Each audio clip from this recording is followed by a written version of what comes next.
কোন ক্ষুদ্রতম সংখ্যাকে 4, 6, 8 ও 10 দ্বারা ভাগ করলে প্রতি ক্ষেত্রে 3 ভাগশেষ থাকবে? তাহলে এখানে আমাদের প্রথমে এদের লসাগু করব। এই যে ক্ষুদ্রতম বলেছে, তাহলে আমরা লসাগু করব।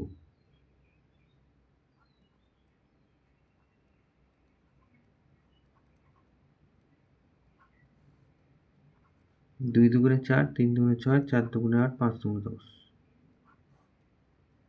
2 একে 2, 3, 2 দুগুণে 4, 5। তাহলে অতএব লসাগু 2 গুণ 2, 3 গুণ 2 গুণ 5। 5 দুগুণে 10, 3 10 30, 30 দুগুণে 60, 60 দুগুণে 120।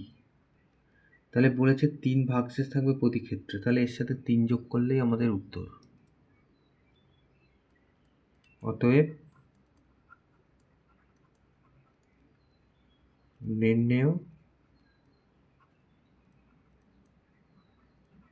ক্ষুদ্রতম সংখ্যাটি 120 + 3, 123।